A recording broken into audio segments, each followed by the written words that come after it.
Ça marche pas? On s'est revenu.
press 7, 80 knots check. Air France de Tango, bonsoir, de Tango 3, niveau 08, gauche et attendez. Eh bien, bonsoir, de... Conseil, bonsoir, de attends, Air France, en besoin. Good morning, ladies and gentlemen, you're all very welcome to route share flight number 8401 to London Heathrow.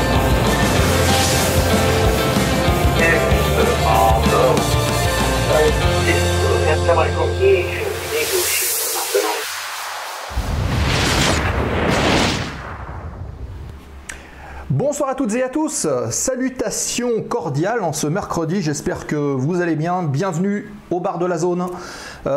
J'espère que tout va bien pour vous, bienvenue à celles et ceux qui sont déjà sur le chat et qui ont déjà commencé de parler pendant l'uptime, à la musique d'attente.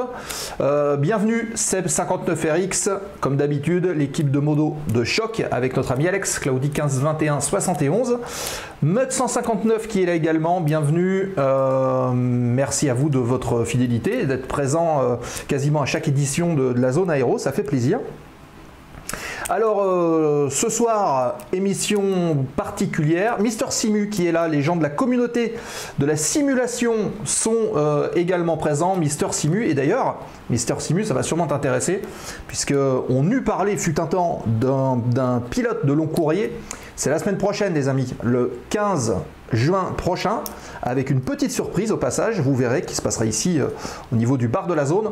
Nous aurons notre ami Fred qui est commandant de bord 777 chez Air France qui nous parlera justement de la vie, comment est-ce qu'on gère sa vie quand on est un pilote long courrier, les avantages, les inconvénients qu'on ne voit pas forcément toujours, et ça peut intéresser également nos amis du côté de la simulation.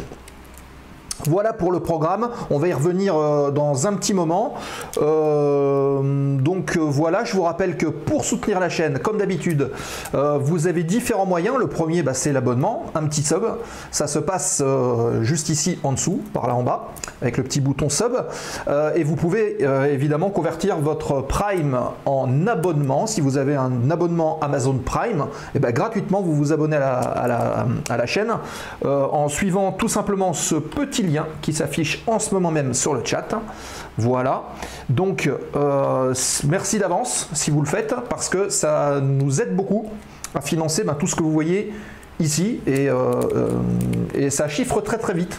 Voilà, c'est tout ce que je dirais. L'autre possibilité, c'est également de faire soit des dons en direct. Vous allez dans la rubrique bio, qui doit être par là, du coup, un petit peu en dessous, par là, sous l'écran. Bio, vous avez un lien et vous avez également la possibilité sur Twitch d'envoyer des bits ou des cheers, c'est la même chose. C'est dans le chat. Alors, selon que vous soyez sur PC, enfin sur ordi, là-bas derrière, à gauche, en bas du chat, vous avez une sorte de petit losange, de petit diamant. Vous cliquez dessus, vous pouvez acheter des bits sur Twitch et puis nous les envoyer en cours de live, ça déclenche les animations, donc allez-y, faites-vous plaisir, bien sûr. Sachant que le don, en fait, il est 100% pour nous, il n'y a rien qui vient pour Twitch.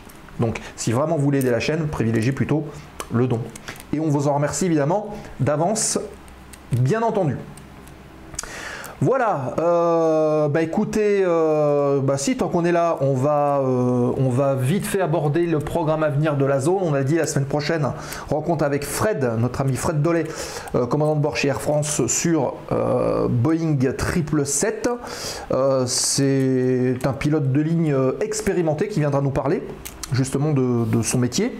Ensuite, le 22, on recevra, alors vous avez sûrement vu sur le programme qu'on a diffusé sur les réseaux sociaux, nous aurons le plaisir d'accueillir, on va dire Monsieur Athos 17, qui n'est autre qu'Alexis Busque, alias Bunny, et notre ami Bunny qui sera présent dans les studios de la zone, va venir nous parler un petit peu de son rôle spécial. C'est vrai qu'on parle souvent des pilotes de la patrouille de France, là on parlera plus exactement de son rôle qui est directeur de présentation des équipes, directeur de l'organisation des équipes de présentation de l'armée de l'air, donc qui comprend la patrouille de France mais aussi l'équipe de voltige de l'armée de l'air. Donc il viendra nous parler un petit peu de son activité ici même, et logiquement le 29 on parlera mécanique puisqu'on recevra Yanis qui est un mécanicien gérant d'atelier agréé et il nous parlera justement des agréments, de la complexité, ou alors c'est jamais de la simplicité, mais plutôt de la complexité de son métier et de la manière qu'il a de travailler avec les autorités, les propriétaires d'avions, les aéroclubs, etc.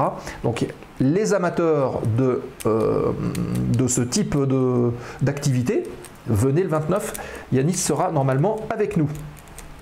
Dernière petite chose, si vous voulez rejoindre la communauté H24, ça se passe sur Discord, ça vient de s'afficher sur le chat.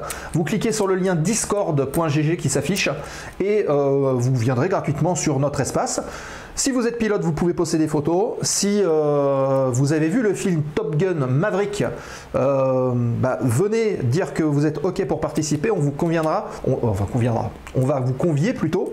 On vous conviera voilà, à une grande visio tous ensemble où on débattra justement du film. Vous allez nous dire si le film vous a plu, oui, si oui pourquoi, sinon pourquoi, et on va discuter un petit peu autour de ça. Je sais que Nico l'a vu cette semaine, donc n'hésitez pas, on va faire un petit débat autour de ça. Voilà, que vous soyez professionnel de l'aviation ou non, la porte elle est ouverte à tout le monde et au contraire, c'est intéressant d'avoir les diversités un petit peu de tout le monde.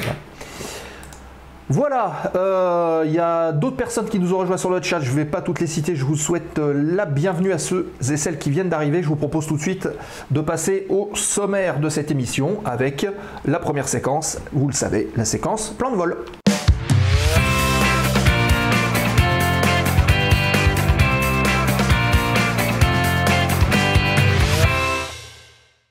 Et on dépose ensemble le plan de vol de l'émission de ce soir avec l'actualité du terminal. 3 petites news en ce qui concerne l'actualité aéronautique de la semaine dans la zone aéro. Et ensuite, on prendra la direction du nord. Nous, on est dans le sud de la France ici, mais on ira du côté du nord où notre ami Nico est en duplex. Ça fait classe de dire ça, franchement. Notre ami Nico est en duplex, ça fait très pro. On est très BFM TV. Donc Nico sera en direct chez notre ami Aviateur 59 alias Polo. Ils sont en ligne, ils sont prêts, je peux vous garantir qu'ils ont déjà sorti tout un tas de matériel. Ils vont nous présenter ça tout à l'heure pour notre plus grand plaisir avec une petite séquence historique dont Nico a le secret. Ça dure à peu près une petite heure. Cette découverte. Et puis, en fin d'émission, comme d'habitude, la séquence foire aux questions, remise de gaz pour tous les sujets que vous voulez aborder dans ou autour de la zone. Voilà, j'espère que le sujet de ce soir vous convient. Si oui, écoutez, c'est parfait. On enlève le menu et puis on passe tout de suite à la séquence actualité du terminal.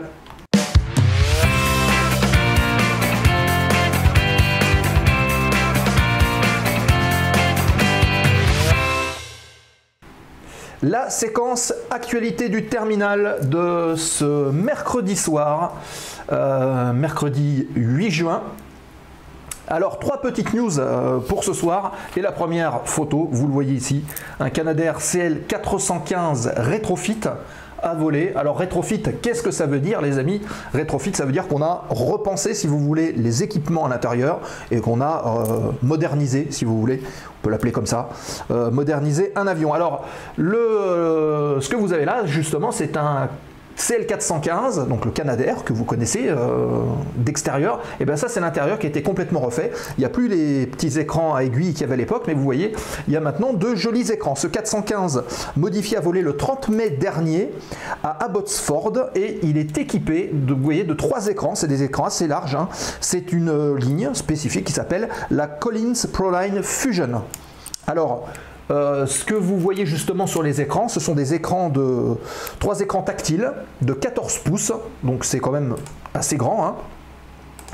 Et ces écrans de 14 pouces, ils sont interconnectés et ils sont compatibles avec tout un tas d'équipements qu'on peut rajouter autour, comme par exemple ce qu'on appelle le VTH ou le HUD en anglais, Head Up Display. C'est tout simplement une sorte de petit projecteur qui va vous permettre d'afficher des infos de vol en rétroprojection devant vous et donc de pouvoir voir dehors.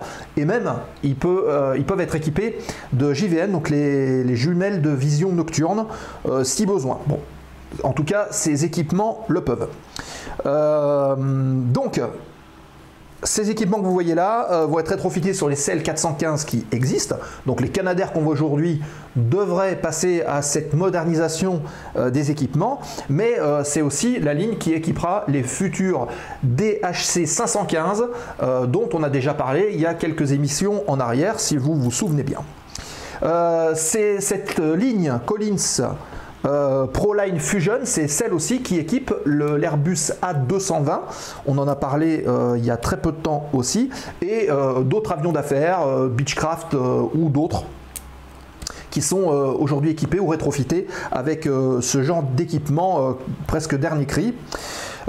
Sachez que le Maroc a commandé en fait 3 CL415 EAF équipés de cette série là, donc il y en aura 3 nouveaux qui devraient être livrés logiquement prochainement, sachant que les DHC 515, donc les nouveaux Canadair nouvelle génération si on peut le dire, devraient commencer d'être livrés début avril 2023. Voilà, donc c'est dans un petit peu moins d'un an, on verra ces nouveaux avions évoluer. On passe à l'actu suivante avec un Boeing Jumbo Jet, un 747, c'est la compagnie Atlas Air. C'est une compagnie de fret qui est basée aux États-Unis et plus exactement dans la ville de Purchase, commande. Alors ça tombe bien parce que justement Atlas Air a commandé 4 Boeing 747-8F, c'est-à-dire la version charter, la version cargo. Si vous regardez sur le côté, vous voyez, il n'y a pas de hublot, donc c'est vraiment pour transporter du matériel. Et purement du matériel. Et alors, l'ironie de l'histoire, c'est que ces 4 747 sont en fait les 4 derniers 747 qui vont être livrés de l'histoire du 747 chez Boeing. Après plus de 50 ans, on va dire, d'expérience, ou de lancement en tout cas, du projet Super Jumbo, eh bien, la livraison de ces 4 derniers 747 a débuté. Le premier a été livré le 1er juin, donc là, tout récemment. Et théoriquement, d'ici la fin de l'année, d'ici octobre, je crois, les 3 derniers, en fait, seront livrés à la compagnie Atlas Air. Et derrière, eh bien, ce sera l'arrêt de la ligne. Il faut savoir que Boeing a livré très exactement 1569 exemplaires du 747, toutes versions confondues, en très exactement 53 ans de production, ce qui est plutôt pas mal. Voilà pour le 747. Et enfin, si comme Polo vous êtes amateur de pièces et que vous désirez redécorer votre salon, eh bien la zone aéro a la solution, puisqu'une vente aux enchères aura lieu avec des pièces d'A380 qui vont être vendues. Alors ça sera à partir du 13 octobre 2022. C'est Airbus qui organise cette vente aux enchères. Environ 500 pièces d'un A380. Démontés évidemment, vont être proposés à l'achat. Et en fait, cette vente aux enchères se fait de manière caritative, puisque l'ensemble des recettes seront reversées à la Fondation Airbus et à AIR Héritage, qui est en fait des associations caritatives qui œuvrent notamment dans la sauvegarde du patrimoine aéronautique. Alors, qu'est-ce qu'il y aura dans cette vente-là? 500 pièces, c'est assez important. On retrouvera des lampes, on retrouvera des barres, des escaliers, des rampes. On retrouvera des trolleys. Bien sûr, il y aura des sièges d'A380 et même, pour les amateurs, la fameuse corde qui est dans le cockpit et qui permet aux pilotes d'évacuer par les fenêtres du cockpit. Donc il y aura beaucoup de choses. Cette vente aux enchères, elle aura lieu en présentiel, donc à Toulouse, ou bien en distance. Alors on n'a pas encore les liens, mais ils seront communiqués prochainement. Et ce sera donc les 13, 14 et 15 octobre 2022. Pour la petite histoire, l'appareil, en fait, c'est un A380, le MSN numéro 13, qui a été mis en service le 23 octobre 2008, donc qui a été démantelé il y a quelques temps. Et pour la petite anecdote, cet appareil-là avait été livré, a fait sa carrière dans la compagnie Emirates. Voilà ce que je pouvais dire pour l'actualité du jour. Écoutez, si tout est OK pour vous, je vous propose de prendre la direction du Nord pour aller retrouver notre invité de ce soir, sa collection et notre ami Nicolas. C'est embarquement avec un collectionneur ce soir dans la zone aéro, cap sur le 59, les Hauts-de-France en direct.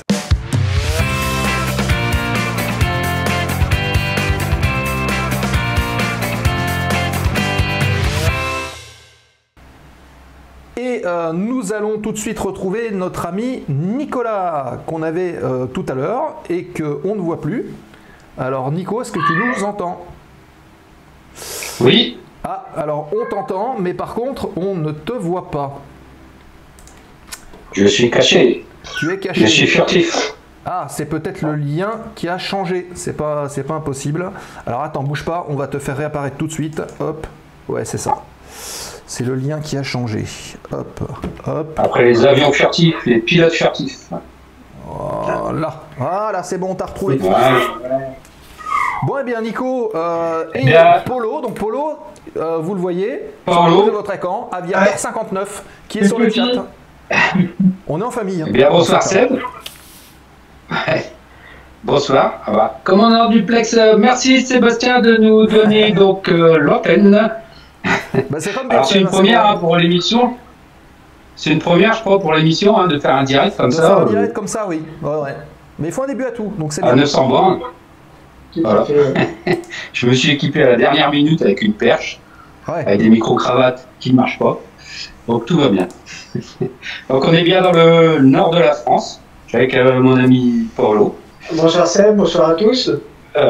Donc il est collectionneur et qui a une collection assez phénoménale. Merci. Et donc je pense que c'était un sujet qu'il fallait traiter un peu dans l'émission parce que on a tous envie d'avoir un peu d'objets d'aviation chez soi et puis permettre aux gens, montrer aussi aux gens que tout le monde peut commencer une collection et trouver des choses rares. Et puis qu'avec le temps, on peut se fabriquer donc une très très belle collection comme celle de Paolo. Donc Paolo, il travaille à l'agence régionale de santé. Voilà. Donc ça n'a rien à voir avec l'aviation. Malheureusement, j'ai pas mes ailes. Ça n'a rien à voir avec l'aviation. Mais il est passionné. Voilà, notamment d'aviation et surtout et aussi d'histoire. Et donc ce qu'on va vous montrer aujourd'hui, c'est sa collection d'objets, surtout la période 14-18. Ok. Voilà. Alors Seb, si sur le chat, parce que moi avec mes petits yeux perçants de myope, je pense que je pourrais rien lire sur l'écran. Ouais. Si tu as des questions sur le chat, n'hésite pas. Ouais, je te relais les questions sans problème. Et d'ailleurs, bonsoir à Fred, bonsoir à Alex, bonsoir à Fingergold aussi qui sont arrivés, qui sont sur le chat. Donc si vous avez des questions sur des objets ou des remarques à faire, n'hésitez pas. Et moi, je les relais directement du côté du 59 là-haut, tout là-haut, très loin. Perdu dans la campagne. Regarde, je suis en chemise, il fait pas aussi froid que ça. Bon, tant mieux. Bon bah écoute Nico, tu vas pour cette découverte. Allez, on va commencer. Donc, vous voyez derrière nous là, il y a des uniformes par exemple.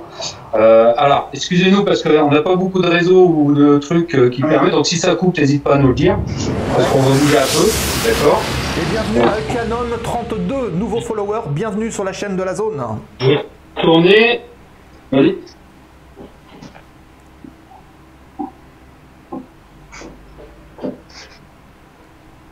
Donc voilà une veste. Ça, Paolo, c'est une veste de... Alors c'est l'uniforme maternity d'un pilote anglais de 14-18. En fait, là c'est une reproduction parce qu'on a un peu de difficulté, pour ma part, à trouver une originale. Mais je l'ai pris, c'était simplement pour montrer un peu le début et la fin de la RAF. Tu peux la décrocher. Ouais. Alors Nico, il faudrait juste que tu la dézoomes un petit peu parce que quand on zoome, c'est un petit peu flou. Je pense qu'il faudrait peut-être reculer un peu. Comme ça. C'est bon pour vous? Alors là, par contre, on n'est plus cadré du tout. Là, on voit ta manche. Ouais, non, mais je sais pas pourquoi il s'est mis à zoomer en truc là. Non, mais c'est parce que c'est mon téléphone qui a zoomé. Ouais. Ah, voilà. Et là, il faut en fait peut-être reculer un petit peu parce que là, on voit que le col. Là, c'est bon. Ah, problème de zoom. Voilà, donc ça, c'est donc une veste anglaise, en 14-18. C'est ça. Voilà. Et en fait, c'est en 1912, quand le Royal Flying Corps a été créé, en fait, c'est l'uniforme spécifique des pilotes du début de l'aviation d'Angleterre, militaire. D'accord. D'accord. Et derrière toi, donc, on va commencer donc ici des mannequins. Voilà. Alors là, on va commencer par la gauche. Je sais pas si vous voyez bien. Ouais. Alors là, c'est pas le même modèle parce que du fait des besoins pendant la guerre, ils ont recruté énormément de pilotes et forcément ils faisaient appel à des volontaires de toutes armes. Donc là on a un capitaine, en fait capitaine on voit c'est parce qu'il y a trois petites étoiles on va dire. Et en fait c'était un officier de l'artillerie qui s'est porté volontaire pour être pilote. Donc là il a eu ses ailes, en fait là. Et donc on voit le petit canot qui est porté par les officiers pilotes anglais. D'accord. Et ça, c'est un original ou c'est une reproduction aussi? Ah. Alors, est-ce qu'on a perdu Nico? Oui, visiblement. Bon, apparemment, on a perdu Nicolas et Paolo qui vont peut-être revenir dans un instant. Visiblement des petits soucis de réseau. Oui. Alors, on va les attendre. En attendant, si vous avez... Hop, on va rebasculer les caméras. Voilà. Si en attendant, vous avez des questions sur ce que vous voyez, n'hésitez pas à le demander. Moi, je les relais auprès de Paolo parce qu'ils ont quelques difficultés à lire le chat directement sur les téléphones.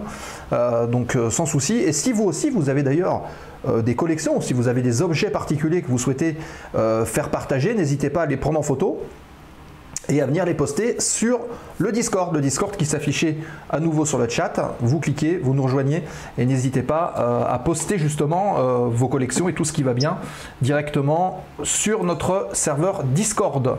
Je vois qu'ils se sont reconnectés, nos amis du On a une coupure de réseau, désolé. Excusez-nous, on est en pleine campagne. En pleine campagne, c'est compliqué. Comme je disais, là, c'est la tenue de cuir de pilote. Vous pouvez voir à peu près le même si vous êtes fanat de films sur la guerre de 14. C'est ce qu'ils portaient. Certains avec une fourrure. Mais là, la fourrure, c'est plus spécifique français.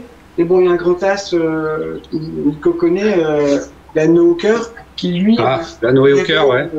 Une manteau, on va dire, en peau de chèvre. D'accord, donc la Nohawker qui avait un manteau en peau de chèvre et puis qui s'est fait descendre malheureusement par le Baron Rouge. Voilà, c'est ça. Voilà, pas de bas pomme. Voilà. Ensuite... Et là, je souhaite la bienvenue à Clarisse Braga 35 qui vient de follow la chaîne. Bienvenue. Bienvenue. Et donc ici, vous avez, alors cette fois-ci, un officier, mais de la RAF. Alors il faut savoir que la RAF a été créée le 1er avril 1918. C'est une fusion de la branche aérienne de la marine, qui était le Royal Naval Air Service, avec la branche RFC, d'accord. C'était suite au bombardement sur Londres des bombardiers des Gotha. D'accord. Ils ont créé la RAF, Royal Air Force. C'est ça. Voilà, c'est pour qu'on connaît actuellement. D'accord. D'accord. C'est les vestes qu'on voit au pied là de voilà. Ouais, c'est ça. Voilà. Là, alors ici c'était noir, enfin vert plutôt, et après ils sont passés sur du bleu. Le bleu russe. Voilà. Alors au pied on a quoi? Alors moi j'ai juste une petite question. Est-ce que c'est compliqué de trouver ce genre d'équipement justement? Tu vas où pour trouver tout ça? Tu vas sur eBay? Tu vas sur des sites particuliers? Alors je vais sur des sites particuliers, sur eBay, il y a Delcamp, mais sauf que bon, Delcamp, comme c'est un site un peu particulier, il y a des frais de connexion. Ouais, il y a aussi des frais d'enchères en fait. D'accord. Donc c'est ça. Bon, moi je vais sur eBay ou parfois je vais sur des magasins en Angleterre. Là généralement tout ce qui est la partie anglaise, j'ai trouvé soit aux États-Unis, en Angleterre ou en Hollande. D'accord. Parce qu'aux États-Unis, juste à côté, il y a le Canada. Et il y a beaucoup d'Américains qui sont passés au Canada et de Canadiens, bien sûr, qui se sont engagés dans l'aviation. En fait. Oui. Donc c'est pour ça qu'aux États-Unis, on a beaucoup d'uniformes de pilotes anglais de la Première Guerre mondiale. D'accord. Fred qui pose une question qui dit: en quelle année as-tu débuté ta collection? Alors, il y a à peu près une quinzaine d'années. 15 ans. Donc ce qu'on voit, c'est 15 ans de travail et d'organisation en fait. C'est important de le dire. Alors, une partie, parce que moi, je suis fan, entre guillemets, de la Première Guerre mondiale. J'ai une partie aussi, tout ce qui touche l'infanterie, français, américain, beaucoup d'américains et un peu d'allemands. Voilà. D'accord. Et après, vous verrez tout à l'heure sur la partie française, j'ai un peu d'officiers de cavalerie. Est-ce qu'on peut montrer un petit peu les lunettes? Parce que je vois qu'il y a des lunettes sous le bonnet, les fameuses lunettes qu'utilisaient justement les pilotes. Parce qu'on était en cockpit à ciel ouvert. Voilà, c'est ça. Voilà. Ouais, en gros plan. C'est bon. Ouais. Ok. C'est assez fragile, hein. Ouais. Bon, c'est fragile parce que effectivement, c'est des lunettes d'époque. C'est vieux. Mais à l'époque, oui, c'était ça. Et c'est du verre. Hein. Ouais. C'est du verre. Vous voyez joli, mais en fait, c'est à cause de l'âge. Hein. D'accord. D'accord. Sinon, c'est blanc. C'est blanc, comme le pourtour. Ok. Après, bon, là, on a le bonnet qui est fourré fourrure, là, c'est ça? Ouais, fourrure. Voilà. Ouais. Bon, tout le monde connaît, là. C'est un petit peu. Vas-y, éloigne-toi un peu. Voilà. Ouais, c'est un peu. Ça, c'est un peu connu, hein, par tout le monde. Il y a beaucoup de production sur. Et au pied, là, donc, t'as quoi comme objet? Alors, sur le pied, j'ai. Alors, la collection aussi, c'est des livres, hein, des documents. Ouais. Donc, ça, c'est quoi? En fait, c'est des manuels pratiques sur le vol, comment faire des loopings, et après, sur tout ce qui est un peu construction des avions. D'accord. Il y a. Bon, je sais pas si on verra sur le schéma. Sur le schéma. Bon, là, on voit un avion là sur le côté. C'est tout en fait ce que les plans de vol, des choses comme ça en fait. D'accord. Et ça aussi, c'est originaux. D'accord. Et t'as les dates des livres là? Alors, tout ce que j'ai là, généralement c'est 16 1917. Et là c'est 1918 celui-ci. D'accord. C'est marqué Practical Flying, Complete Course of Flying Instruction. D'accord, bah, c'est des livres d'instruction pour apprendre à piloter, donc, de 1918. C'est une collection, c'est bien parce qu'on peut les avoir pas très cher. D'accord. D'accord. Et ça, sur eBay, mais beaucoup en Angleterre. Ouais. D'accord. Ils sont en super état, franchement. Ils sont un peu abîmés à l'intérieur au niveau de la tranche à l'intérieur, comme tu peux voir là. Ouais, mais bon, pour un livre qui a plus de 100 ans, c'est très instructif, c'est incroyable. Ouais. Là, c'est vrai qu'il y a plus de 100 ans, du coup, maintenant. Ouais. C'est des bouquins qui ont plus de 100 ans. Là, il est 18, et là, il est de... Bon, il est de ces eaux-là, le problème, c'est que je ne le vois pas. Ouais. Et après, j'ai vu que tu avais un revolver, là, un porte-carte aussi, des rouleurs. Là, ici, c'est un porte-carte.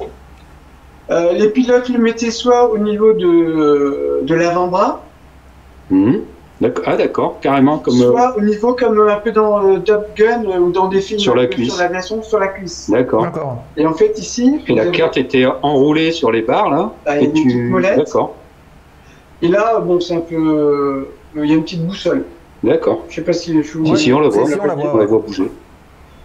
Voilà. Ouais, donc et derrière, en fait, vous avez la sangle pour maintenir. D'accord. Et là, on voit un truc gradué, là. Ouais, en fait, c'est parce que c'était aussi spécifique pour l'infanterie ou bien l'artillerie.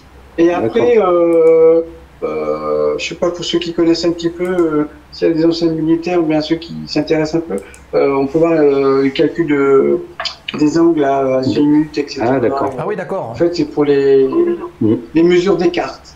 D'accord. Ok. Ouais. Ensuite, après, tu as une casquette, une canne. Elle est assez grande, ce porte-carte. Hein.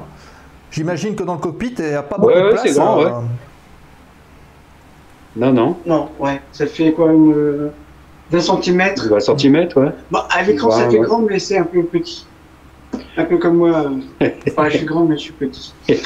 Et donc là, c'est une canne d'officier, ou on va dire de sous-officier supérieur, on va dire. D'accord. Et c'est, Vas-y, on voit tourne le- encore. Top. Voilà. Alors, je sais pas si ça va être net. Non, ça sera pas forcément très net. Alors on distingue des Voilà, ailes, il y a un je petit pense. aigle là avec la couronne. Voilà. Voilà. C'est un aigle avec une couronne là au-dessus. Ouais, Là, d'accord. on voit mieux. C'est le sigle du Royal Flying Corps. D'accord. Et après, j'ai quelques fléchettes. C'était les premières armes lâchées par les avions. D'accord. Donc c'est des fléchettes métalliques, Ouais, métalliques. pointues, Euh, et c'était largué par caisse Voilà. depuis les avions, et donc avec Ah, ça coupe, ça, avec la gravité, ça coupe un petit peu. ça tombait sur les soldats et ça les transperçait. Air sol, on va dire. Ah, ça coupe. Ça coupe. Ouais, Ok, c'est bon, ça y est, c'est après, revenu. donc, Après, c'est revenu. Ouais, donc on parlait de fléchette. Est-ce que vous l'avez vu la Ouais, fléchette? on a vu la fléchette. Et donc on a entendu que tu nous as dit Voilà. que c'est par caisse et que c'était déversé directement depuis les avions. Voilà, c'était renversé sur les soldats, donc avec la gravité, ça prenait de la vitesse, ça et donc ça transperçait les soldats de haut en bas, quoi, comme une balle. Ouais. Voilà. J'ai une autre petite question de Fred, même deux questions. La Ouais. première, c'est quelle a Ah. été sa toute première acquisition et comment cette passion pour cette période est née? Alors, la passion est venue, c'est quand j'étais à l'école primaire. J'ai vu, bon maintenant je savais que c'était un biplan, que ça s'appelait à l'époque.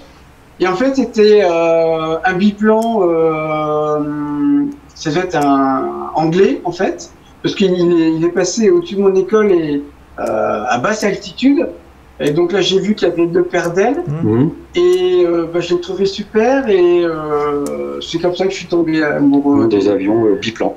des biplans. Et D'accord. tu sais que tu as la même histoire que Georges Guilmer, où il avait vu son avion la première fois à l'école. Voilà, c'est ça. Et sauf que lui, bon, il a su voler, moi je vole pas. C'est, Et ta première pièce, Mais tu c'est sais alors, bien la trop tard, première hein. pièce, voilà. Et oui, c'est mal fini. Alors c'est une tabatière, je sais pas si vous la voyez. Ouais.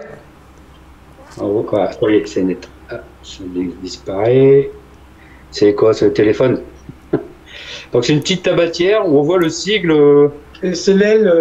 c'est le sigle de l'aviation l'aviation française en fait de l'époque où c'était envoyé une paire d'ailes comme ça d'oiseau Voilà. avec une hélice verticale et donc c'est marqué donc aviation 1916.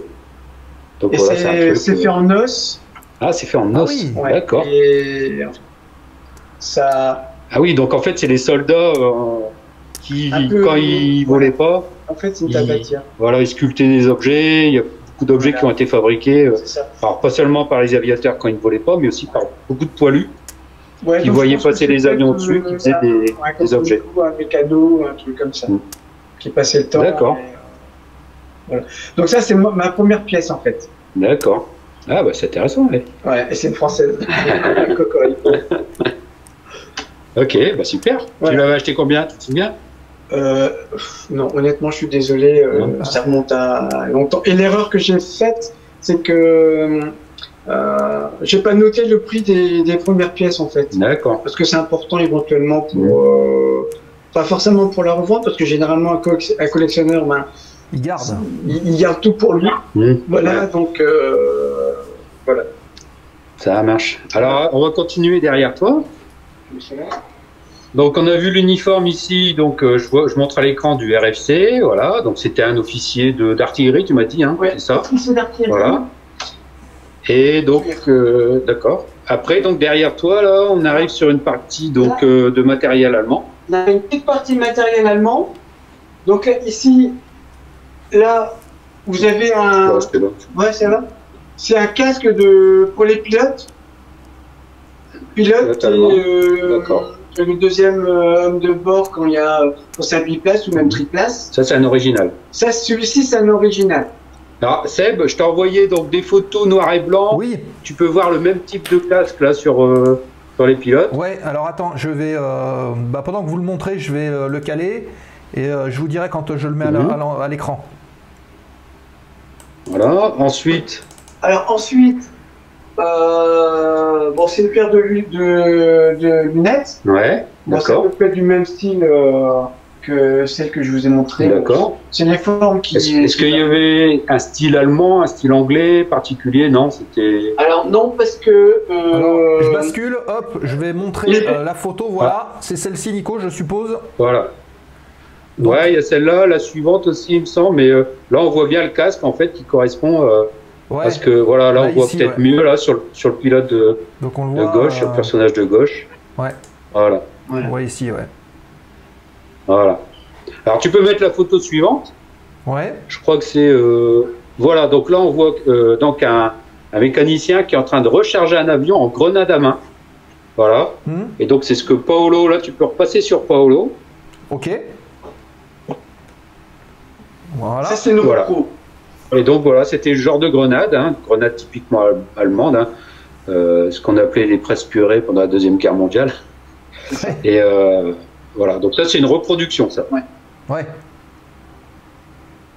D'accord. Et là, pour Ouais. ceux que ça intéresse, éventuellement, pour le prix, c'est une vingtaine d'euros.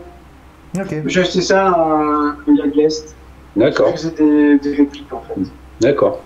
Et en fait, donc là, normalement, pour un fantassin, c'est tenu comme ça sur Sur la ceinture. la ceinturon, ou bien pour les troupes d'assaut, ils avaient des sacs de jute, en fait, ils en pourraient 3-4 dans chaque. D'accord. En fait, ils partaient comme ça à l'assaut. Mais c'est vrai qu'au début, l'aviation, en fait, il n'y avait pas d'armement spécifique. Non.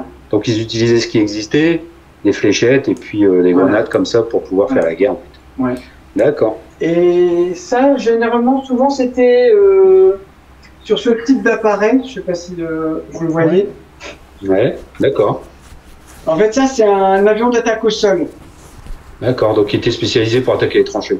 Voilà. Et donc, sur les côtés et dans la carlingue, le mitrailleur arrière, en fait, il avait des grenades comme ça ou d'autres styles de petites bombes. Et quand il passait au-dessus des troupes au sol, des tranchées ou des positions d'artillerie, en fait, il les jetait et voilà, c'est comme ça qu'il D'accord. faisait. Et après, il y avait quelques petites bombes, voilà. Les premiers bombardiers de l'histoire. Alors, voilà. Voilà, Premier c'est les bombardier. premiers, ouais, c'est ça. Alors j'ai vu aussi que tu avais une petite statuette, là, une statuette de Richthofen. Tiens Seb, tu dois avoir une photo de Richthofen. Ouais. Alors j'en profite pour remercier Clarisseur Barga35, très bon contenu, merci pour le partage, et coucou à Grezibits qui vient d'arriver sur le chat. On bascule donc sur la photo, hop, donc celle-ci. Ouais, donc voilà, donc le fameux Baron Rouge, von Richthofen. Voilà, donc ça c'est une statuette de l'As des As, Ok. 14-18. Je rebascule. Elle est assez grande, hein, elle fait quoi? Elle fait un bon 30 cm, hein, facile. Hein. Ouais. Voilà, elle est en quoi? Alors c'est de la régule, c'est pas du bronze. D'accord. C'est l'imitation un peu comme le Canada Dry, hein, vous savez. C'est une imitation de bronze en fait. D'accord. Bah, elle est belle en tout cas. Hein. Le coût il n'est pas forcément, Excessif. il est pas aussi cher. Et alors là, C'est un bel objet quoi. je l'ai trouvé cette fois-ci sur le Bon Coin. Ah, D'accord. Et la personne qui me l'a vendu, en fait, j'ai fait une affaire parce que il avait acheté aux États-Unis. En fait, c'est une série de pièces et le gars, en fait, il voulait de l'argent pour s'acheter une dague de la marine allemande, mais de la Deuxième Guerre mondiale. D'accord. Et il avait besoin d'un peu d'argent. Et je pense qu'après, l'aviation, c'était plus sa passion. Sa donc, passion, du coup, donc en fait, il a vendu. il l'a bradé quoi. Plus ou Et moins. je l'ai eu pour moitié de prix, en fait. D'accord. d'accord. Ah bah, on peut faire des bonnes affaires. Ouais. Hein.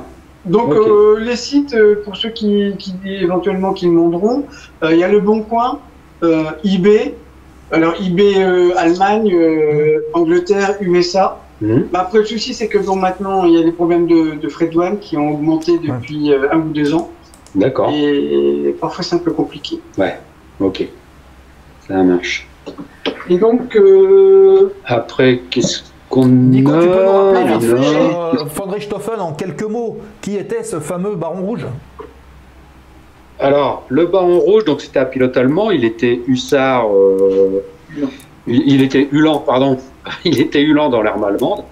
Et donc après, bon bah quand les tranchées se sont Ils se sont installés, ils ne savaient plus quoi faire des Uhlans, hein, des cavaliers en fait.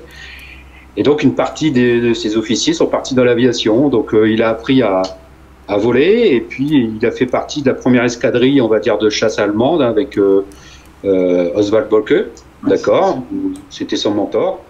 Donc c'est là où il a appris toutes ses leçons et il est devenu au fur de la Première Guerre mondiale l'as des as allemand ou même l'as des as de la Première Guerre mondiale avec 80 victoires.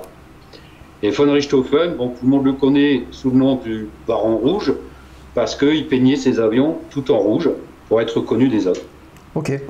Et donc il est assez célèbre pour son triplan en fait, Fokker DR1. Tu dois avoir on doit le voir sur une des photos que je t'ai montrées, Seb. Ben justement, on le Sinon, voit là, à Paolo, côté il de a son un bouquin. portrait. Voilà. Donc là, voilà, c'est un livre sur le triplan. Voilà. Hein, il est assez célèbre dans le milieu de l'aviation. Ouais. Et puis voilà. Donc je reviens aussi sur Oswald Bölke Hop, qui a je écrit remonte vite fait. les dictates. Voilà, le Baron Rouge avec On le appelle les fameux dictates, Fokker triplan. Voilà.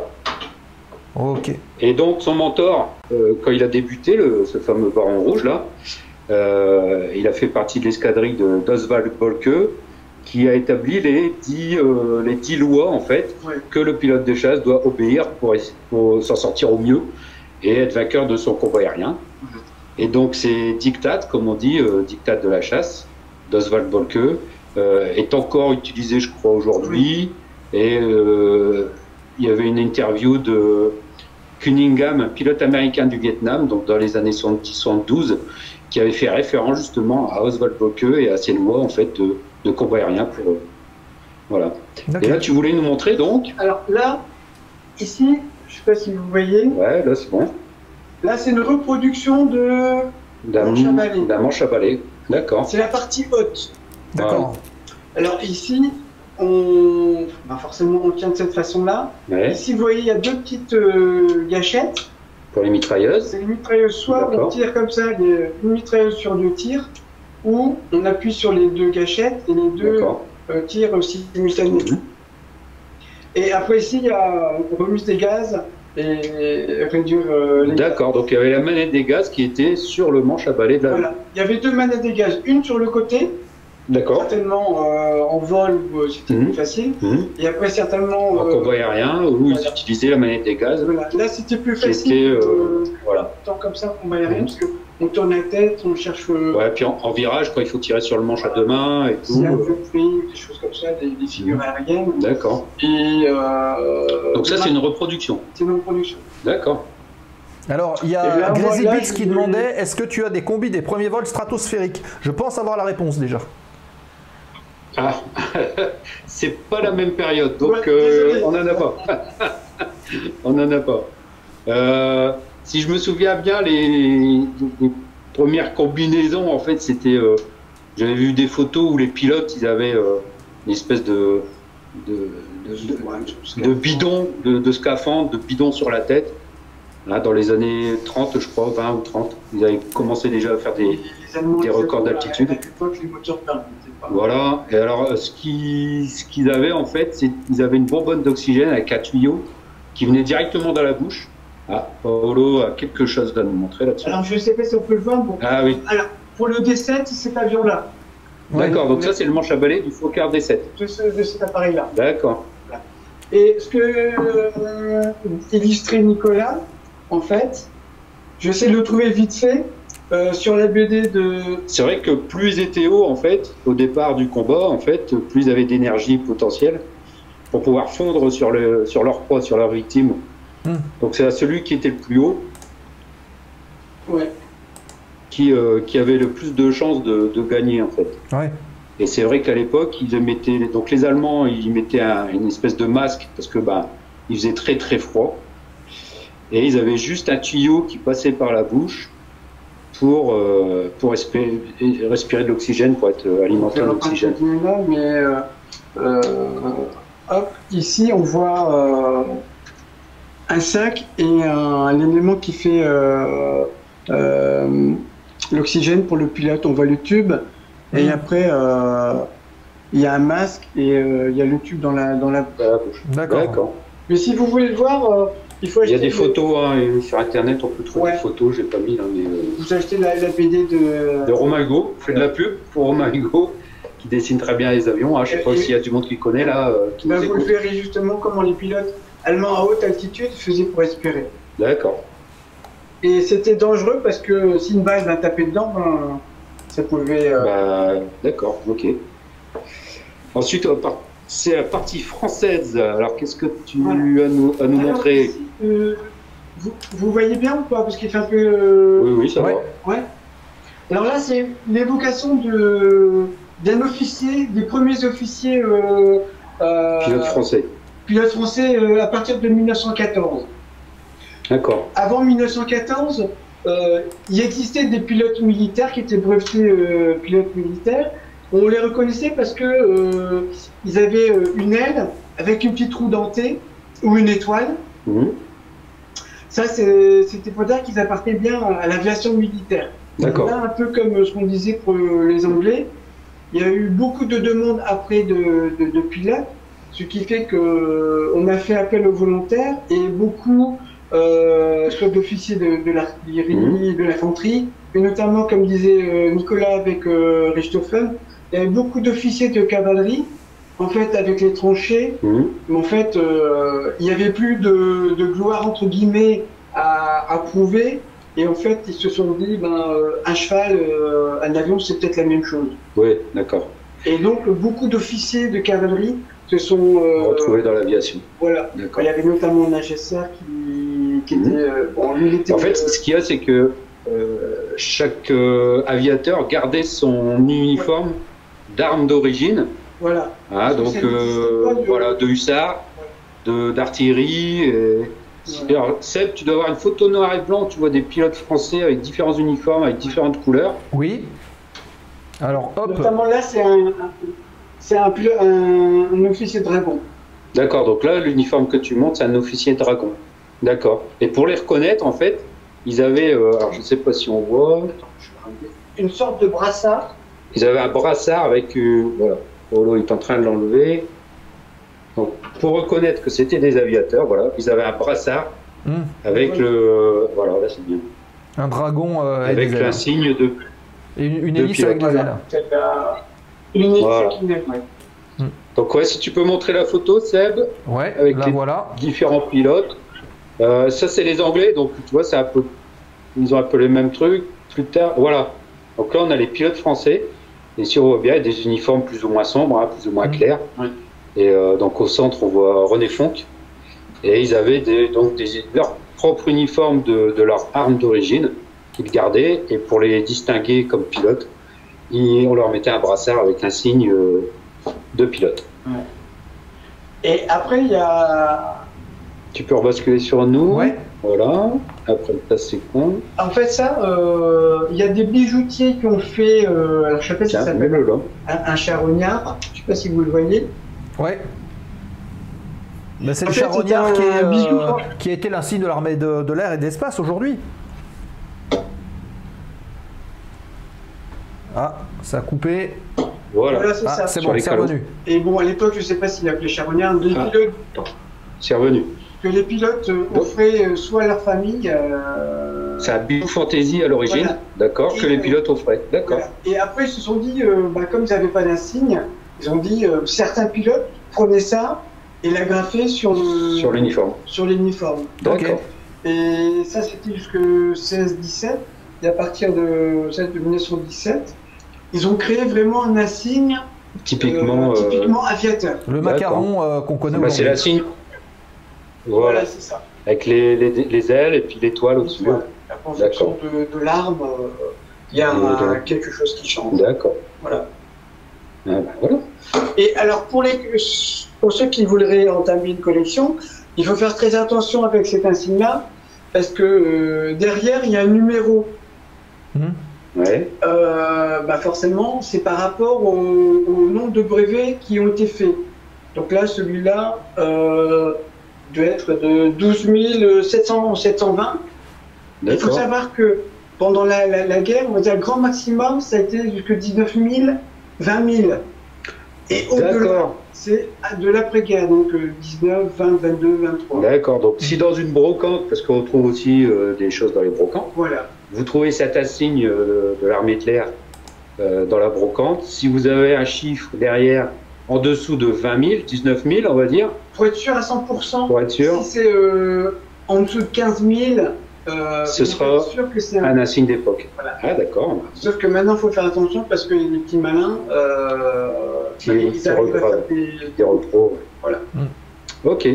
Mais sur Internet, parfois, il y a des personnes qui vendent une repro et ils annoncent comme repro. Donc, D'accord, c'est forcément, honnête. c'est honnête et le coût, il est quoi, une vingtaine, trentaine d'euros. D'accord. Mais par contre, après, au plus vous voyez, plus le numéro baisse, après le prix peut augmenter. Alors, derrière, qu'est-ce que tu as une peau de bique. Ici, comme pour les Anglais, et bon, j'étais un peu fixé pour l'allemand, forcément, pour le froid, Il fait froid. voilà, je vous montre vite fait le blouson allemand. Voilà, blouson en cuir allemand. Voilà. D'accord. Moi, je vais mettre ça vite fait là. Bah, les Français, c'est à peu près la même chose. Ils se sont servis de l'utilisation des pilotes de camions, de véhicules militaires. En fait, eux, ils avaient ça. Alors, soit c'est une peau de bique, comme ils appellent, c'est la chair, soit il y a aussi des manteaux qui sont faits en poils d'ours, D'accord. et des choses comme ça, en fait. Ok.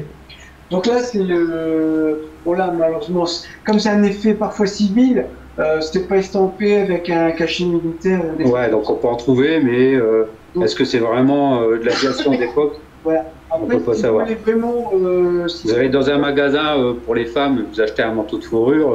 c'est un voilà. bisou. Voilà, Les bons c'est ça. conseils Vous pouvez de notre vous ami prendre Nico. pour un Voilà. pilote de 14-18. Voilà. Mais sinon, il faut regarder à l'intérieur. Il y a les doubleurs un peu spécifiques qui fait que Oui. vous pouvez. C'est vrai que c'était. Je me souviens, j'ai lu un livre qui s'appelle Au temps des carabines de René Chambre, et il parle de la difficulté des pilotes de 14-18, la difficulté qu'ils avaient à trouver justement des manteaux chauds et avoir des pots de pique comme ça. Donc il y a une petite anecdote dans le livre là. Donc c'est un livre que je vous conseille, ça s'appelle Au temps des carabines de René Chambre. Ça se trouve encore facilement sur Internet. Ensuite, Là, c'est le casque Roll. Bon, là, il n'est pas complet. il manque les oreillettes. En fait, c'est du liège. C'est casque typiquement français. Ça, c'est français. D'accord.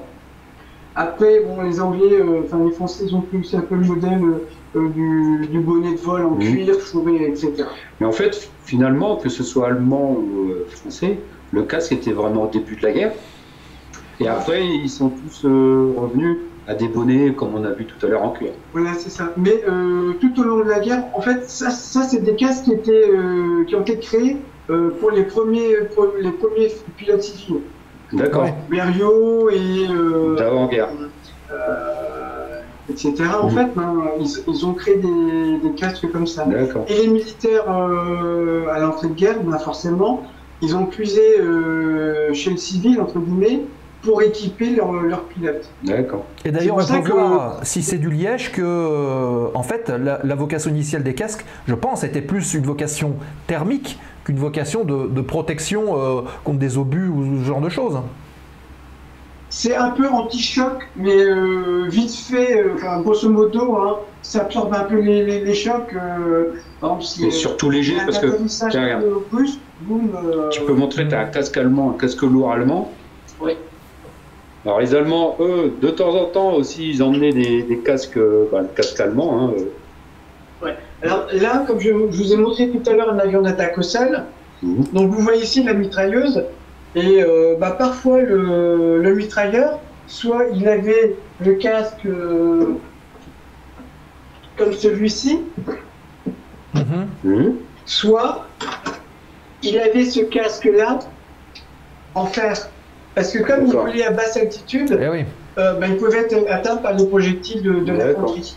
Et donc ça, c'est voilà, on dirait lourd aussi. c'est lourd, mais balle directe, parfois ça peut être mortel aussi. Hein. Bah oui. Les casques aussi, ça protégeait plus des éclats d'obus, mais à faible vitesse. Parce D'accord. que à forte vitesse, bon, ça traversait le casque quand même, mais bon, le fantassin, soit il avait la chance que ça passait au-dessus ou bien sur le côté, mais C'est pas trop ça. balle en direct, Ça transperçait quand même. ça transperce quand même. Ouais. D'accord. Voilà.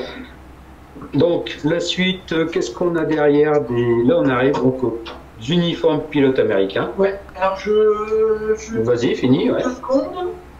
Donc pour les avions aussi, il y a des problèmes. Ah, voilà, des instruments. Il y a des instruments Mhm. qui, là aussi, un peu comme dans le civil, ils ont pris de l'instrumentation civile pour mettre dans les avions. D'accord. Donc là, bah, en fait, c'est une montre. D'accord. Et pour ceux qui s'intéresseraient, pour reconnaître vraiment si c'est une montre de pilote, il est marqué propriété de l'aviation D'accord. Ok.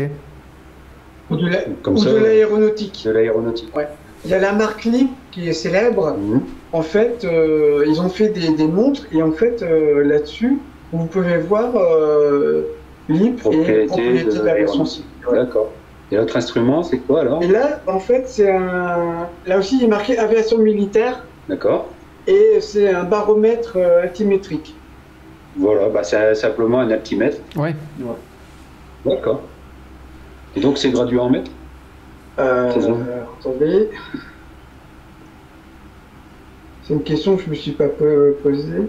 La joueuse. 53 500, 5300. Ouais, je pense, ouais. D'accord. J'ai vu aussi que tu avais un compas aussi, tiens. Oui. Un compas allemand. On va rester un peu dans les instruments. Ouais.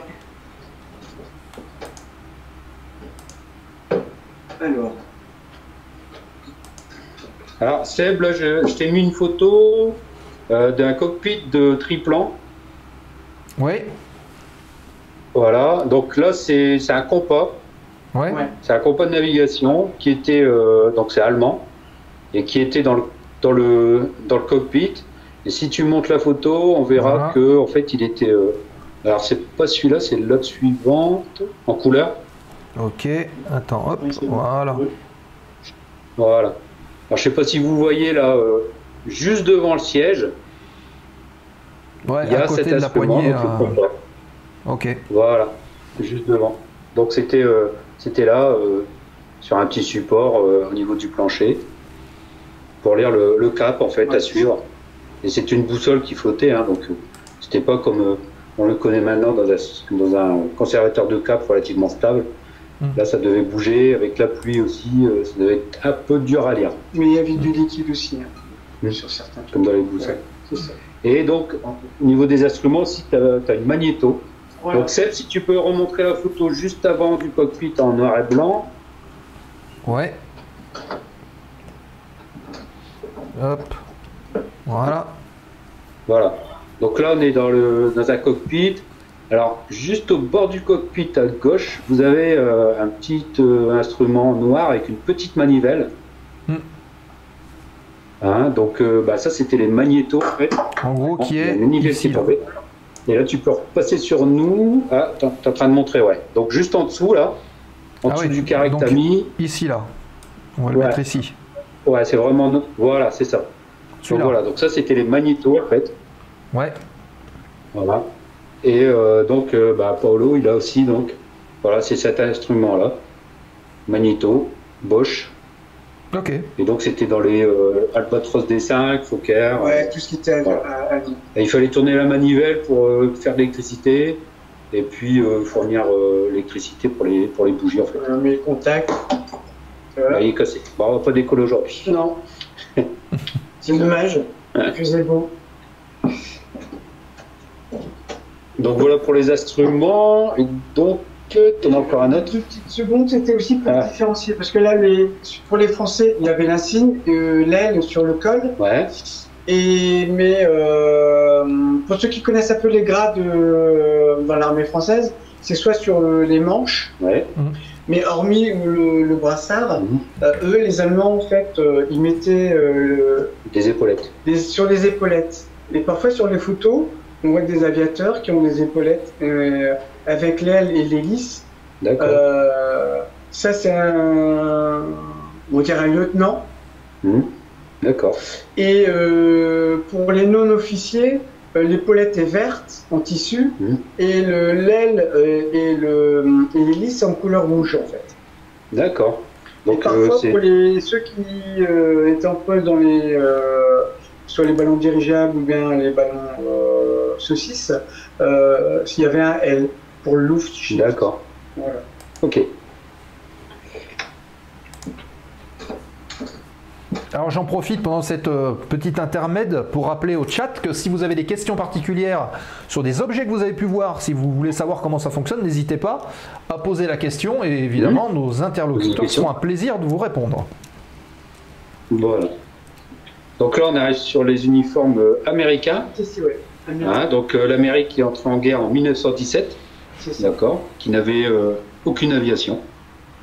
Donc qui ont utilisé l'aviation, enfin les avions français surtout.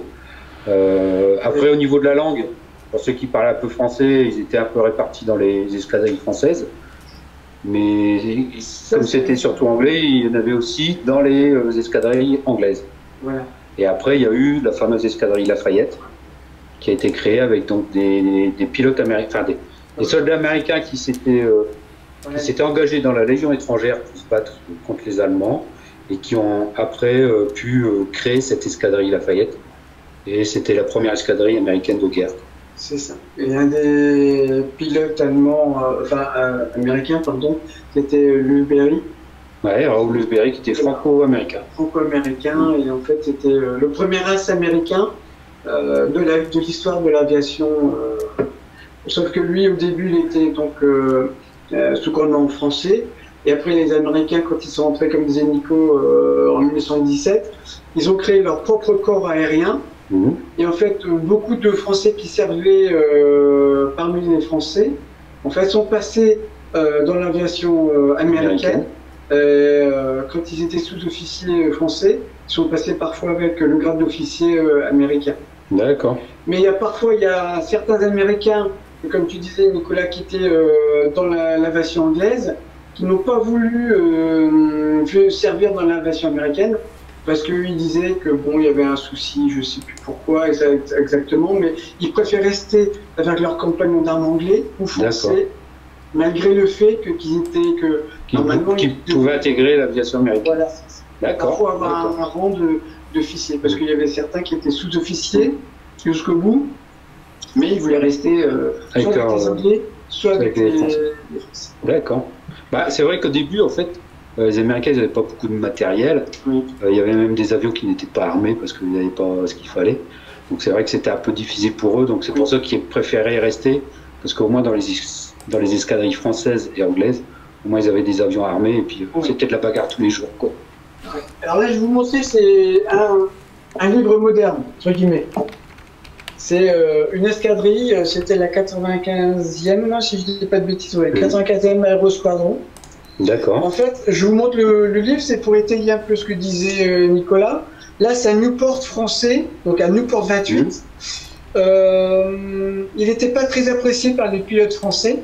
Ils n'ont pas beaucoup. Donc ils leur fourguaient aux Américains. Voilà, comme les Américains avaient besoin d'avions, ils les ont vendus aux Américains. Et là, on voit à un moment donné, le gros défaut de cet avion-là, c'était que parfois l'entoilage, il se désentoilait en vol. Un pic un peu prononcé, ben ça s'arrachait.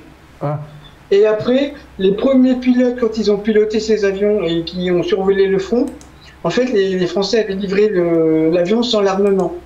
D'accord. Donc ils faisaient des patrouilles, mais un peu éloignées du front, là où c'était un peu tranquille pour pas tomber avec nez à nez contre des Allemands qui étaient armés, bien sûr. Bah oui. Voilà. D'accord. Et après, ils ont eu des SPAD vite fait, en fait, les SPAD 13, les SPAD 7 aussi. Il y avait un peu un meeting début en escadrille. D'accord. Voilà. Et donc là, comme Nicolas le montrait, donc ça c'est un lieutenant aviateur, on va essayer de le brevet de pilote. D'accord. Je peux pas m'approcher plus, j'ai plus de réseau après. C'est ça. Je vais vous le montrer. Voilà, là c'est bien. C'est bien. Ouais. Alors ici, vous voyez, c'est un peu comme pour les Français et les Anglais. Hein. Ça montre bien qu'ils sont pilotes. Là, c'est officier. Hein. Généralement, les officiers avaient ce type de badge. Bon, les sous-officiers aussi, hein, parfois. Mais généralement, sur le bas de la manche, ils avaient une aile aussi un peu plus simplifiée. En fait, hein. Donc là, ça représente un officier pilote. D'accord. Là, il y a le badge de l'armée, en fait. Enfin, du deuxième armée, c'était... voilà. Alors, je voudrais souligner, là, justement, sur le badge, si vous voyez bien, là, vous avez en fait la cocarde américaine de l'époque, sur le bras, là. Vous voyez la cocarde? Ouais. Avec le blanc au milieu, le bleu et le rouge à l'extérieur. Ouais. Donc à l'époque, c'était pas des étoiles, comme les cocardes américaines d'aujourd'hui. Mais à l'époque, donc la cocarde américaine des avions, c'était le blanc au milieu, Oui. le bleu et le rouge à l'extérieur. Ça ressemblait aussi un peu à celle des Russes. Ouais, Avec un placement un peu différent. Mais grosso modo, c'était ça. Et donc là, c'est une casquette pour officier. Bon, là, c'est un peu officier toutes armes. Hein. Voilà. Bon, ils avaient aussi un peu les calots comme les Anglais, le même style. Et donc, cette veste, là, je l'ai achetée sur eBay, mais aux États-Unis. D'accord. Et une autre que j'ai, mais d'observateur. Alors, pour les observateurs, un peu comme pour les Anglais, mais là, j'en ai pas. En fait, pour les Anglais, il y a un haut avec une partie de l'aile. Et les Américains ont repris à peu près la même chose, c'est-à-dire qu'il y a le blason avec US et une partie de l'aile. D'accord, juste une aile. Gauche. D'accord. Et ça, c'est un signe pour les observateurs. D'accord. Et après, il y avait l'aérostation sur les ballons captifs, l'observation, les saucisses qu'on appelait à l'époque. Et donc là, sur la manche, il y avait une broderie. En fait, c'est un ballon captif avec un peu de fil comme l'importation du ballon. Et l'insigne ici, il est un peu différent. D'accord. Voilà. Et pour ceux que ça intéresse, il y a des livres qui montrent les insignes de pilotes de tous les belligérants. Et comme ça, ils peuvent voir les dimensions, le poids, pour éviter de tomber sur des malversations, voilà, parce que des reproductions. Maintenant, la reproduction, notamment pour les badges de pilotes allemands, que je vais vous montrer dans 2 secondes. Ah, justement, ça m'amène une question, Paulo. Oui. Est-ce qu'il y a comme tu dis, donc parfois des arnaques? Alors, tu peux avoir des arnaques. D'accord, donc il faut se méfier. Ça peut comme partout. Voilà, c'est comme pour une voiture d'occasion, tu peux tomber sur une bonne voiture d'occasion et malheureusement, tu n'as pas de vol, tu tombes sur un arnaqueur. Voilà. Et en fait, là, vous avez un insigne de pilote de la marine allemande. Parce que la marine avait aussi un petit corps aérien, soit sur hydravion, soit basé à terre, qui combattait un peu comme l'armée de l'air allemande, l'aviation anglaise ou française. Généralement, c'était plus anglaise parce que le nord, il y avait plus d'escadrilles françaises, anglaises, pardon, dans le nord de la France, que françaises. En France, l'escadrille dans le nord, c'était un peu, il y a eu à un moment donné la SPA, les cigognes, voilà. Il y a eu un peu d'escadrille américaine, la 124, initialement Lafayette, composée uniquement d'Américains. Mais après, quand les Américains sont entrés en guerre, les Français ont récupéré l'escadrille, entre guillemets, administrativement, et ils ont créé leur escadrille 124 française, qui était basée par là aussi. Voilà. Les Américains aussi. Et là, c'était donc la marine. Alors, je vais vous remontrer la marine, parce que ici, vous voyez, il y a une couronne. Ça, c'est la couronne du royaume de Prusse. Ouais, c'est pas tout à fait la même. Et là, vous avez une couronne. Vous voyez mieux, là? C'est un peu flou, hein. Attends, bouge pas, le temps qu'il fasse sa mise au point. Colle-les contre ta poitrine. Désolé, j'ai pas une belle poitrine. Ouais, c'est un peu flou. Hein. Donc alors, ouais. Bon, normalement, vous voyez au-dessus, il y a une couronne. Ouais. En fonction de la taille de la couronne, là, c'est le royaume de Bavière. D'accord.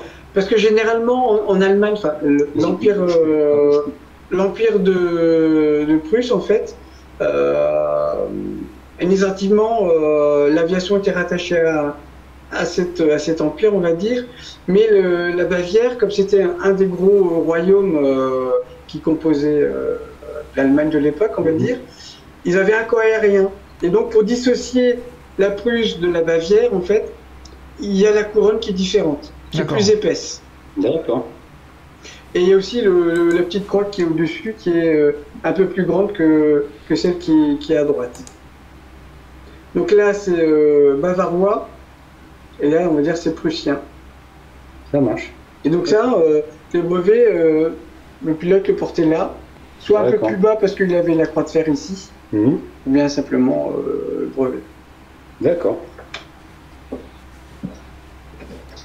Et donc, pour revenir, là, vous avez la combinaison de pilote américain qui est basée sur la combinaison de pilotes français, en fait. D'accord.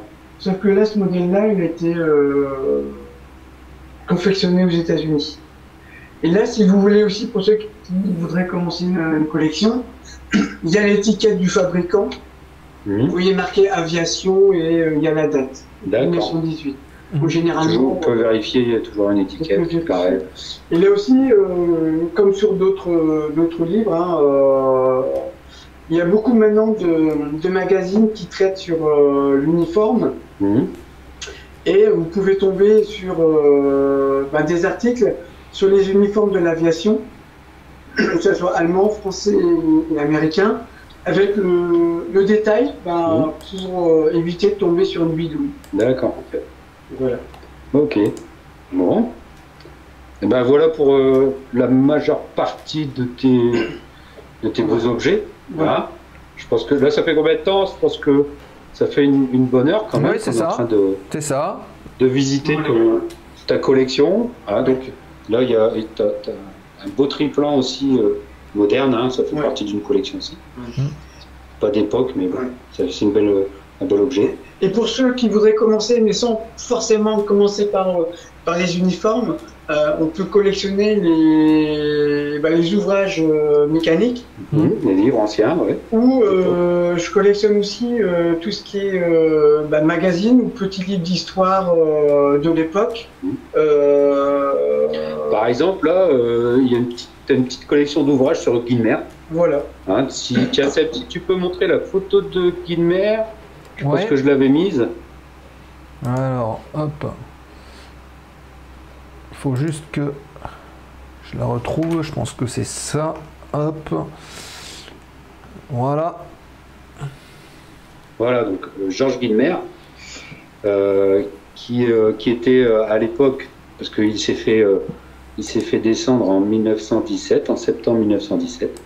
Et donc à l'époque, c'était lui l'as des as français, avec 53 victoires. Ouais, c'est ça. Hein, donc là, vas-y, tu peux revenir. Voilà, très bien. Comme je vous disais, donc là, Nicolas parlait de Guilmer. Donc il y a plein de petits livres pendant et après la Première Guerre mondiale qui traitent de Guilmer. Donc là, c'est un journaliste connu pendant la Première Guerre mondiale. Jacques Mortagne. Et je pense que c'est lui qui a créé le titre d'As, qui a créé. Je sais pas. Faudrait que je regarde mes. Ouais, je dis pas de bêtises. Et après, là, je collectionne aussi des livres, soit faits par des pilotes, soit par leurs amis ou leur famille. J'essaie toujours de trouver soit dans la période 14-18, ou bien grand maximum 30. Dans les années 20-30, quand les pilotes, après la guerre, ils ont relaté leur vol, leurs exploits, et puis... En Allemagne, jusqu'à 45, ils ont réédité des livres de... Est-ce que tu peux nous montrer le livre sur le baron rouge que tu as posé contre le mur là-bas? parce que je l'ai aussi celui-là. Ça, c'est Mortagne Non, c'est... Ouais, c'est la traduction. Alors, Richthofen, quand il était encore vivant, Voilà. il a écrit un petit livre, c'est ses mémoires. Donc les mémoires du Baron Rouge. Donc le Baron Rouge, je rappelle qu'il s'est fait descendre le 21 avril 1918. Et donc pendant qu'il était chef d'escadrille, chef de groupe aussi, il avait écrit ses mémoires en fait. Il avait déjà écrit quelques lignes sur sa vie de pilote, d'as, d'officier allemand. Et donc ça c'est la version allemande originale. Oui. D'accord. Voilà, vous voyez, il est taché, mais donc c'est assez rare, je suppose. Parfois, non, tu peux en trouver quand même beaucoup. D'accord. Mais le souci, c'est que maintenant que la spéculation sur Richthofen, parfois ça peut partir à des prix un peu... Moi, je l'ai pris taché parce que justement, j'ai économisé un petit peu sur le... D'accord. J'ai pas été sage, donc j'ai pas eu d'argent de poche. Et donc, je me suis rabattu sur un livre qui est un peu cher. Voilà.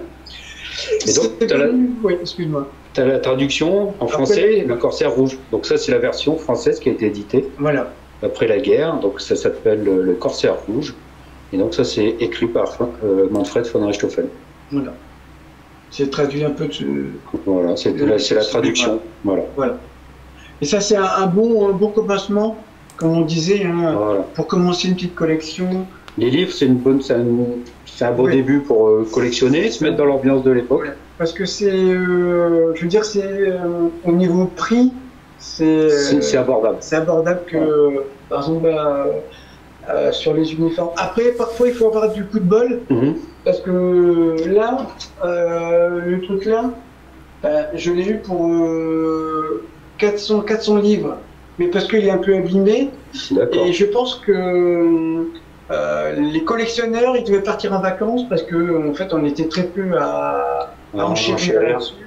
Et parfois, on peut tomber sur la belle occasion, mais bon, on la prend pas parce que elle passe sous notre nez.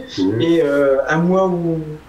Alors le truc aussi, il faut être patient, parce que parfois, je vous ai montré le casque français.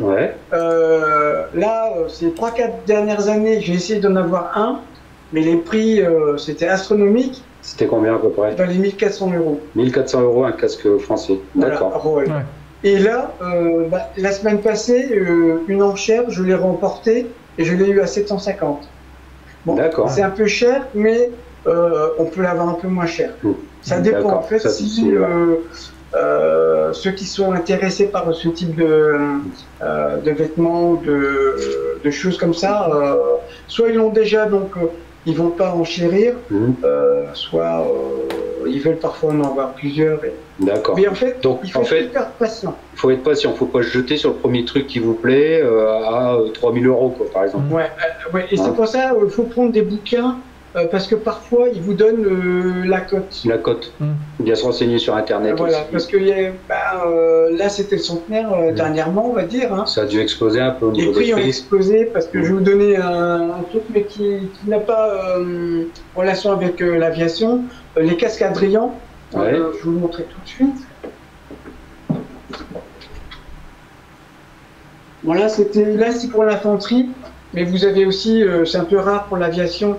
Là, il y a un peu l'élocution d'aviation, mais il y a 20 ans, un casque comme ça, équivalent euro, on pouvait le trouver pour 50 €. D'accord. Sauf que maintenant... après le centenaire, ça dépasse... S'il est complet, par exemple, ça peut partir à 150-200 €. D'accord, Donc, parfois, vous pouvez aller en brocante et trouver une belle pièce pour 3 fois rien, en fait. Voilà. Les brocantes aussi, on trouve des belles occasions. Voilà. Alors, si vous avez la chance, je ne sais pas si on peut dire la chance, mais d'habiter sur un secteur qui a connu la guerre, parfois, vous pouvez faire des bonnes trouvailles dans les brocantes. Parfois non, parce que là aussi maintenant les brocanteurs ils connaissent aussi le prix des pièces et ça peut partir très cher. Et puis pour ceux qui veulent commencer aussi, les trucs qui sont aussi abordables et puis qui sont assez spécifiques, c'est les médailles. Les médailles. Vous allez sur les brocantes, vous pouvez aussi trouver des médailles qui date de 14-18. Oui. Ils sont là-bas, je crois. Et c'est relativement abordable, entre 20 euros, on peut trouver des médailles de 20 euros, et jusque 120 euros pour certaines. Voilà, donc là on a la médaille militaire de. Voilà. Médaille militaire, donc ça on peut trouver pour peut-être 40. Ouais, c'est pas très cher, entre guillemets, parce qu'il y en a beaucoup qui ont été attribués. On la voit pas là, on voit que la manche. Voilà. Pardon. Vous la voyez? Ouais. Là c'est bon. C'est un peu flou, mais voilà. Bouge pas. Voilà. Donc la médaille militaire, hein, ça se trouve relativement facilement. Ouais. Après, c'est difficile à dater en fait. Ouais, mais généralement c'était fait à la fin de la guerre. Ouais. C'est pour entre guillemets commémorer. Là. Voilà. Après. Ensuite, on a donc la Croix de guerre. Et en fait, la Croix de guerre, elle a été créée pendant la guerre de 14. Voilà. Parce que c'était pour récompenser les faits d'armes, on va dire, des poilus. Des poilus. Alors là, c'est facile parce que de l'autre côté, c'est marqué 14-18. Il y a la date. Voilà. En fait, au milieu de la croix, c'est marqué 14-18, 1914-1918. Une collection. Alors, on voit pas bien là, mais croyez-nous sur parole, c'est marqué. Ouais. Ok. Généralement, il y a l'année à laquelle la médaille a été attribuée. Il peut y avoir 15, 16. Voilà, 15, 16. Voilà. Et sur le ruban, vous pouvez voir, il y a des palmes. Ouais. Hein, par exemple, les As de l'aviation, pratiquement à chaque victoire, hein, quand ils étaient devenus As, ils recevaient une palme. Oui. Si vous regardez certaines photos, vous cherchez sur Internet Nagesser, vous allez voir sa poitrine avec une croix de guerre qui est longue comme un bras, avec que des palmes comme ça. Vous pouvez avoir aussi les médailles au musée de l'air d'espace du Bourget, il y a une série de médailles. Ouais. Et vous pouvez voir un ruban comme ça de croix de guerre, et en fait, mais rempli de palmes. En fait, c'est parce qu'il y a eu beaucoup de communiqués ou un truc comme ça. Et après, ici, vous avez. Ici, donc, dans la Légion d'honneur. Voilà, aussi d'époque. Donc là, c'est un peu plus cher, une Légion d'honneur. Ouais, hein. c'est un peu plus cher. Côté dans les 100, 120 euros. Ouais. En fonction de l'État, ouais. Voilà. C'est celle-là que tu avais reçue, toi, Nicolas. Hein? C'est celle-là que tu avais reçue, toi. Ouais, dans la tête.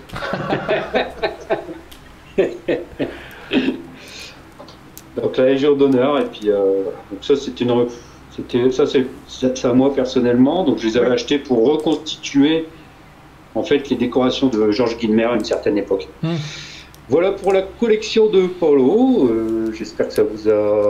On va s'arrêter là parce qu'il y a encore beaucoup d'objets. Eh ben c'était très bien. Alors moi j'ai une question, Paulo. Est-ce qu'il faut une pièce dédiée et combien de temps de ménage? Comment? Il y a combien de temps de ménage là pour que. Alors, je vais être franc avec vous. C'est sa femme. Même pas. Pas de sexisme dans la zone, s'il vous plaît. C'est parce que beaucoup de collectionneurs achètent, ils amassent généralement. Pour mon cas, ils étaient dans des cartons. Et pour l'émission, ça reste rangé en fait. Voilà. Et pour l'émission, je me suis dépêché. J'ai été faire un petit truc à l'arrache. Parce que là, je suis en train de faire ma pièce, donc elle est en travaux. Et donc j'ai tout déballé pour vous. J'ai mis à peu près une bonne journée pour faire le va-et-vient. Ah ouais. Tout déballé. Essayer de faire un petit truc intéressant pour cette émission de ce soir. Eh ben, merci bien. Hein. Franchement, c'est super sympa. Donc voilà. Donc. Ah, ça y est, ça coupe. Non, ça revient. Ça y est, ça revient. Ça va revenir. Ouais. Alors ça revenait, c'est revenu. Attends. Oui, ça y est. Oui. Ok, c'est bon, on voit une porte. Je sais pas si c'est normal. Voilà. Ouais, voilà. On arrive. Ok. Voilà, c'est bon. C'était bon. Si, ça l'est encore. Oui, c'est bon. Oui. Voilà, c'est revenu. Voilà. Tant que ça s'installe tranquillement. Voilà. Tant qu'on retrouve un peu de réseau. Eh bien, messieurs, merci beaucoup. Hein, c'était un plaisir de découvrir ça ensemble. Alors, donc voilà, donc on va dire que c'est accessible à tout le monde, hein, pour ceux que ça intéresse, l'histoire. Des pièces, on peut en trouver. Alors, c'est sûr que ça, comme tous, plus c'est rare, plus c'est cher. Mais on peut déjà avoir une petite collection bien sympathique de médailles, de livres, de lunettes, de bonnets de vol. Voilà, des choses qui vous remettent un peu dans l'ambiance de l'époque. Et un truc qui est bien, c'est que pour ceux qui aiment bien, mais qui ne veulent pas non plus mettre beaucoup. Maintenant, il y a de plus en plus de fabricants d'uniformes pas très chers. Voilà. Et on peut avoir des reproductions en fait modernes. Voilà. D'uniformes. Voilà, qui veut faire une ambiance chez lui, un peu vintage avec des tenues de pilote. C'est pas très cher et ça peut faire une belle déco. Pour celui qui veut se faire un cockpit de Fokker, voilà. Il achète quelques tubes là, chez Leroy Merlin. Si c'est soudé, il fait ça. Et puis il contacte le mec là, qui a fait le manche à balai qu'on vous a montré. Voilà. Et puis il se fait un petit cockpit de Fokker D7 chez lui, quoi. Et j'ai quelques plans pour faire un avion. On n'a pas montré ça, mais Paolo aussi, il a les plans, les liasses en fait. C'est des copies d'époque, mais il y a toutes les liasses pour faire un SPAD Z. Voilà, il n'y a plus qu'à trouver si les parmi outils. vous avez un peu de sous, vous avez un peu de bois à nous donner, on fabriquera un SPAD. Voilà. On va lancer une cagnotte ici. Voilà. J'espère que ça vous a plu. Merci à vous, messieurs, pour votre temps, pour votre disponibilité et puis pour toute cette collection qu'on a découvert tous ensemble. Ça fait plaisir. C'était avec plaisir. Voilà. S'il y a des questions là des gens. Alors, il y a Fred qui dit donc très beau musée, le fruit d'une longue passion et de patience. Et il sait de quoi il parle, notre ami Fred. Et Meud159 qui dit ce genre de collection qui entretient le devoir de mémoire. Et ça sera peut-être le mot de la fin, parce que c'est exactement ça. C'est ce qu'il faut dire parce que ça manque un peu en fait ce devoir de mémoire. Mais il faut vraiment insister aussi là-dessus. Nicolas et moi on voulait faire un musée, mais bon, on n'a pas pu. C'est le début, on va dire. Voilà, on n'a pas été suivi, donc il est ici maintenant. Voilà. D'accord. Bon, très bien. Je vous souhaite une bonne soirée. Oui, merci. Merci à vous les amis. Et puis Nico, on se retrouve très prochainement. C'est à vous les studios. Oui, on va faire ça. Cognac G, retour à Cognac G. Et Fred qui dit aussi, Alex, super merci. Fred qui dit préservons notre patrimoine. C'est exact. C'est ce qu'il faut. Il faut avoir ça en tête aussi. Merci messieurs. Passez une bonne soirée. Bon appétit à vous si vous n'avez pas mangé. Et sinon, à bientôt, Seb. À bientôt sur la chaîne. Merci en tout cas. À bientôt. Alors, de retour sur le studio de la zone. Donc j'espère que cette émission vous a plu. On a découvert ensemble tout ce patrimoine aéronautique qui est très intéressant, il faut le dire. On est à quasiment 1h30 de stream, donc c'est assez intéressant. Je vous rappelle que sur la chaîne YouTube, vous pourrez retrouver les émissions passées, celles qui ont plus de 14 jours, puisque les rediffs sont sur la chaîne Twitch pendant 14 jours après le live et sont ensuite sur la chaîne YouTube. Donc pas de souci, vous avez raté une émission, vous allez sur la chaîne YouTube sans aucun problème et vous pourrez revisionner tout ça en VOD sans souci. Écoutez, on arrive au terme de cette émission. La semaine prochaine, je vous rappelle que nous avons un rendez-vous avec un pilote de ligne, notre ami Fred, de pilote de ligne long courrier chez Air France, commandant de bord sur Boeing 777, viendra nous parler de sa vie, de son métier et de sa façon qu'il a d'aborder justement ce métier un peu particulier qui est celui de pilote long courrier. La suite du programme, vous l'avez sur le Discord. Venez nous rejoindre nombreux et nombreux sur le Discord. Il y a plein d'infos, il y a plein de choses, il y a des photos. Venez, cette zone sur le Discord, c'est gratuit et c'est pour vous. Donc, on vous y attend nombreux et nombreux.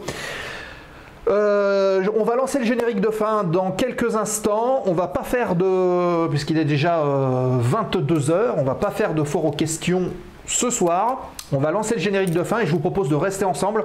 On va passer chez Prod Games qui est un streamer qui fait de la simulation aérienne. Il est en ce moment sur le Microsoft Flight Simulator. Donc je vous propose de rester ensemble quelques minutes le temps du générique. On bascule chez lui, on lui fait un petit coucou, envoyez-lui les petits émotes de la zone aéro qui sont dans le bas sur le chat, le petit smiley. Vous le cliquez dessus, vous lui envoyez plein de petits avions et comme ça il sera content, ça le soutiendra un petit peu dans sa chaîne et on ira voir aussi quand il streamera, notre ami Mister Simu qui est très souvent aussi ici sur le chat. En attendant, je vous souhaite à toutes et tous une bonne soirée. Portez-vous bien, fly safe pour ceux qui veulent. Rendez-vous la semaine prochaine dans la zone, même heure, même endroit, même fréquence. Restez branchés.